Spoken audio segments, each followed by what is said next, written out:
Mayın 10-da Azərbaycan Respublikasının Prezidenti İlham Əliyev və birinci xanım Mehriban Əliyeva Ağdam Muğam Mərkəzinin açılışında iştirak ediblər. Dövlətimizin başçısı tədbirdə çıxış edib.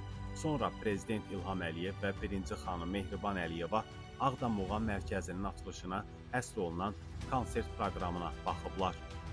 Uğurlarınızla, bütün bizim əldə etdiyimiz nailiyyətlərlə və gələcək nailiyyətlərlə biz müzəffər xalqıq, qalib xalqıq, öz torpağımızda yaşayırıq. Bir də sübut etdik ki, bu torpaqların sahibi bizik. Çünki biz dağdan yox, biz qurub yaradanıq və biz bundan sonra bu torpaqlarda əbədi yaşayacağıq. Yaşasın Ağdam, yaşasın Azərbaycan.